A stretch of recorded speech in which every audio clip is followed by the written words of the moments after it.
Welcome everyone, I am Shaw-naé Dixon and I am your self-taught chef.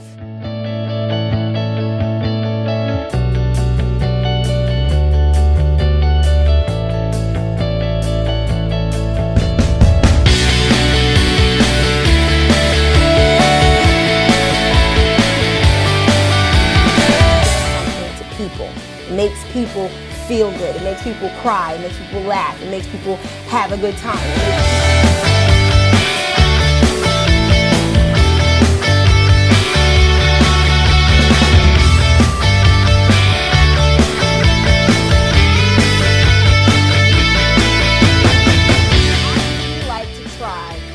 Not a buffalo wing, but a buffalo burger.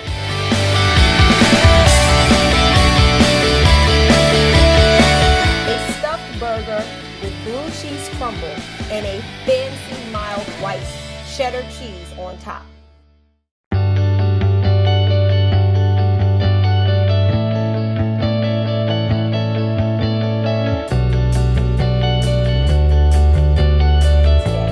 In our buffalo burger, we are using our smoked paprika. This is not only going to give it the red color that we want, it's also going to make sure that it has a smoky flavor that we're looking for in a buffalo wing. I just recently started using hot sauce, and in a perfect buffalo wing, making the perfect blend sauce takes a little bit of hot sauce. So in our burger, we're going to make sure that we not only put it inside of our meat, we're also going to baste our burger in the hot sauce to make that buffalo flare up and give us all the flame we're looking for.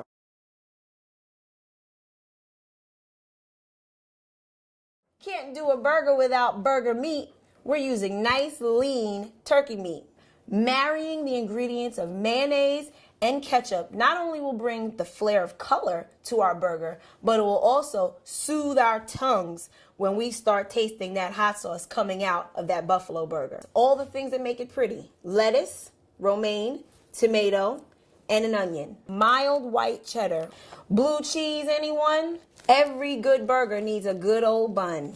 This one right here is soft and ready to run.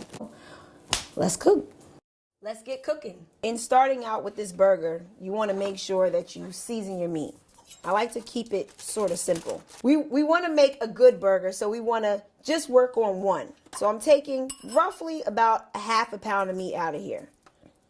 That's going to be a pretty big burger. Grab a little bit of your pepper, sprinkle it in there, be nice about it, and take a little bit of salt. I would do 2 pinches, not 1. Because you want to make sure that it has flavor in it. And just give it a light massage, if you will say. Turkey can get overworked, so you don't want to overwork the turkey and then your burger is tough and dense. So you just want to kind of make sure you don't see any blotches of pepper or salt in the meat. And then once you give it that nice little round pat, you want to just flatten it out like that. Now this is a stuffed turkey burger, so we want to be able to put our blue cheese inside and also stick a few pieces of mild cheddar cheese inside so that when you bite into this burger, it just oozes with cheese. So I'm going to lay this right here and I'm going to push just a light little dent in the center. You want to make sure that you keep your hands nice and clean the entire time, especially when you're working with poultry. Poultry, you need to wash your hands. Chicken, turkey, duck, all get your hands nice and washed. I love spices, and I especially love spices that get separated from the rest. Smoked paprika is a cut above, just the regular traditional paprika, because it got smoked. Those herbs, those spices got treated differently, and we're going to wash our hands again because I didn't want to forget that we were going to be adding in another layer of flavor. Not really overworking it. Still moist and moving a lot. It's not tough. We're going to wash our hands again. You'll see me wash my hands quite a few times. And now we want to play with a little bit of crumbled blue cheese. I wouldn't add a whole lot because you want to make sure that it has a hint of the flavor, but you don't want it to overpower your burger and become just a blue cheese burger. You want it to still be a buffalo burger. I'm going to take a little bit of this white mild cheddar cheese, and it has a nice melt to it, and we're going to put that inside with the blue cheese. pulling it out of our bowl. You want to make sure that you don't lose all the blue cheese popping out, because it tends to fall out if you don't roll it in right. And you want to allow the cheese, the sliced cheese, to bend and move and get pushed in with the blue cheese. And you see all that smoked paprika just lining that meat in there. That is what you're going to taste when you go to bite into this burger. Now you want to make sure that you put a little bit more oomph on the burger before you go to throw it in the pan. You want to lightly season your burger before you put it into its hot heat. So I'm going to make sure after I wash my hands that I sprinkle a little bit of salt, a little bit of pepper on both sides. And then we're going to head over to our stovetop and put our burger in to get ready to bite into that bad boy. I cannot wait to eat that. It's already smelling good to me with all the ingredients marrying. 1 slice of the tomato, a nice healthy slice, maybe about a 1/2 inch. And then the same for your onion. You want a nice even slice. So in order to achieve an even slice, you want to use what we call a mandolin. We're going to get a nice slice. We'll do it a few times. So now I want to fix our smoked paprika sauce that's going on top of our buffalo burger. So we're going to take just these few ingredients, not too much. The hot sauce is the main event, and so you want to make sure that you have lots of it in there because you want it to really taste like hot sauce, like a buffalo wing. So we're putting in there, I would say, if I had to guess, 2 tablespoons. Then we're going to give a light squeeze to our mayonnaise. We don't want the mayonnaise to overpower it. And then we're going to take a little bit of ketchup. Ketchup is a secret ingredient. Let me tell you something. You can put ketchup in just about anything and it'll make it taste good. And I'm not like a super advocate for condiments, but ketchup does something. I don't know what, but it makes things taste good. Now you're going to just make sure your sauce comes together. What it actually looks like is Big Mac sauce. We're not going to tell any of their secrets. I don't need Ronald McDonald's chasing me, but that's what it's looking like. Now I know that sauce is pretty spicy, but we're going to add another layer of flavor by putting in 2 teaspoons of smoked paprika. And that's all by eye. You know, like, I don't have time to measure. So when you're watching me, I need you to kind of like find love in this food because you'll never see me measure pretty much anything when we're cooking. And you don't need too much lettuce. So that 1 leaf is good. All right, so let's get our ingredients to the stove. Cranking up our heat, you want your heat to be on medium to almost high because you want this to kind of like cook and get a really dope sear on that meat. You want to seal in the flavor. We want to take a little bit of light virgin oil. You just want to coat it lightly. You don't want there to be too much oil in the pan.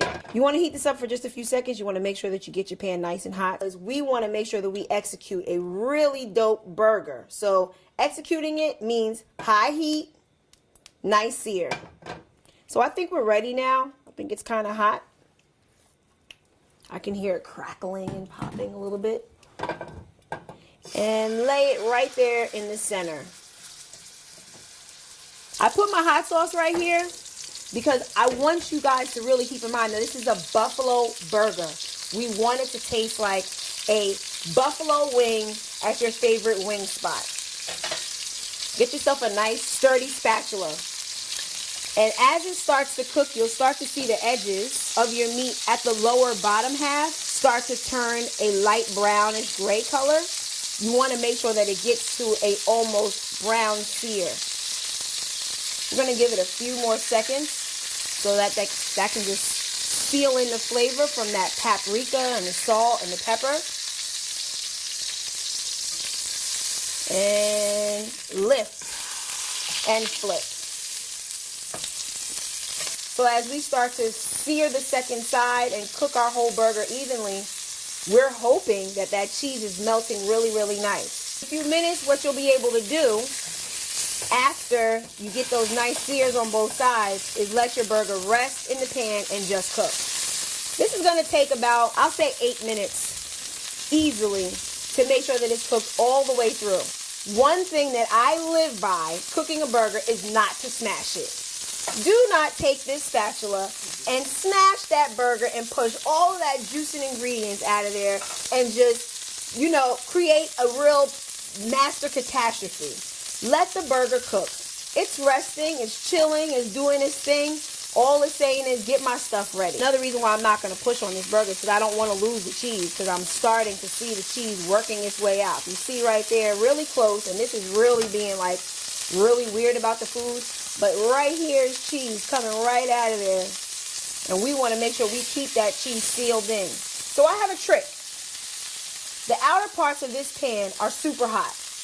And if you go to rest your burger along the side of the pan, you actually seal in the flavor on the sides of the burger. And as you're resting the burger on the side of the pan, you're actually losing heat there. So you roll away and you just keep letting the burger hit the side. And this is for skilled people. I mean, I don't think you should play around with it. But letting it hit the side will allow those sides to cook. And if you see it right there, it goes right in with the juice and the oil. That's perfectly all right for your burger. Of the burger cooking, we're going to add our hot sauce to make this the buffalo burger that we're making. You want to be careful. Hot sauce has water in it, and you're adding it to a pan that has oil in it. So when you're bringing those two things together, oil and water, they don't really mix. So they're like really two friends that don't really get along but pretend to get along, like frenemies, because this is going to work whether we like it or not. So just give it a light drizzle on top of the center of the burger and let it work its way down to the sides. It'll start to coat it, and then we'll be able to control that smoke coming up in that pan, because we're going to pick it up. And you want to keep adding it.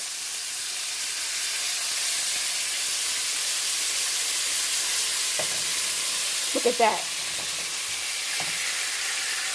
That is going to be yummy. And I don't want you to think I'm overdoing it, because when my buffalo wings come out, they are slathered in sauce. And we're going to do this on both sides of the burger. The heat is going to really lock that flavor in. And now, see, I'm a lot more skilled in doing the roll and roll and roll. And that's my own personal technique. Please don't start doing it and then calling it your own. Look at that. Sealed in, locked in flavor. If you don't turn on those vents and do something, you are definitely taking in a whole lot of spice. So now that's getting the finishing touches. We're going to let that sit. It's going to cook. We're down to now roughly about 5 minutes. We're adding a little bit of oil. That's going to slow the process down, but also allow it to saute, sort of kind of like just marinate. Take a few more minutes and let that cook. Now you can, if you're a busy mom or you're a working dad or you got kids running around, I would say take your burger, preheat your oven to 350 degrees, and slide your burger inside the oven and leave it there for 10 minutes. You will probably lose a lot of that stuffed essence of the burger, but that's fine because it's still going to have the flavor, it's still going to be locked into the burger, and it's still going to be delicious. So it's almost done. So when it came out, it wasn't totally clear. And you want to be sure that your juices are clear. You don't want any colors of pink or gray coming out of there. You want it to be totally clear. Give it one more twirl. And you can't do this if you're making 20 burgers. You know, like this is not something that you do when you are feeding everybody in the house or the neighborhood. This is something you're doing just for yourself. So you're going to put a lot of effort into the burger when it's just for you or your loved one. You know, your fancy significant other or something. And that is feeling like a done burger. Cooked, finished, kaput, ready to go. So we're going to lay our cheddar cheese on our burger because we want to get that nice and melty and oozy and delicious. Got a little bit of water on my hands. And that is heating up. And that cheese is going to get nice and melty because that water created a steam on the inside. And now we are going to plate our fabulous buffalo burger. That's gonna blow your mind. So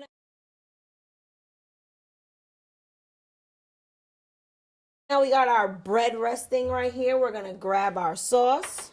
We are going to dress both sides of our bun. Now, I know this could be too much for you, but I just like saucy bun, saucy burger kind of situation. And this is definitely a buffalo burger. So we're not holding any punches here, making this sloppy and delicious.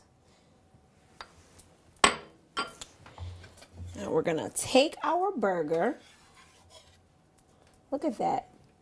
That lovely cheese all deliciously melted right there. And you want to just rest that right in the center of your bun. Look at already how the burger said, "Bite me." You see that? That is encouragement to want to take a bite out of a burger, right? Two beautiful pieces of our perfectly sliced tomato. Our delicious and very vibrant fresh ripe onion, and that's a yellow Spanish onion, just in case. And we have our fresh romaine lettuce. So now I want to make sure that the romaine lettuce doesn't take over the whole burger and make parts of it fall apart. So you want to layer it so that it's kind of even when you go to lay your bun on top.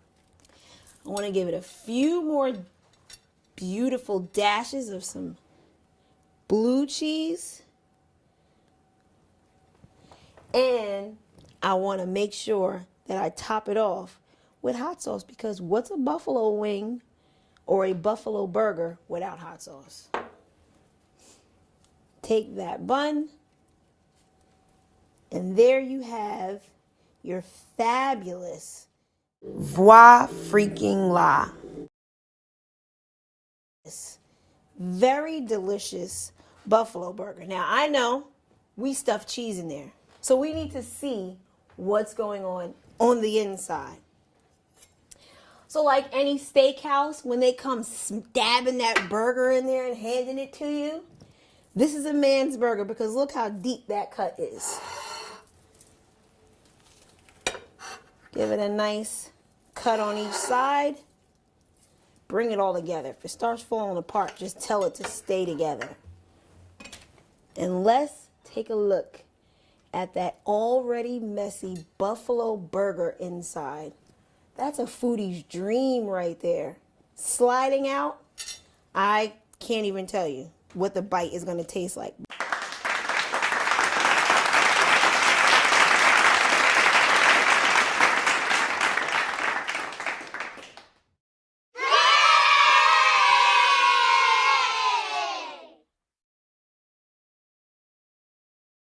Why not cook if I have the power to change how people feel and what they're doing? I think food is like a secret kind of drug or power or something like that, where I can almost dangle macaroni and cheese in somebody's face and they're going to want that macaroni and cheese so bad. They're going to want to be my friend so that they can eat that macaroni and cheese. But it's not necessarily because of me. It's because of what the food does to them when it gets on the inside. So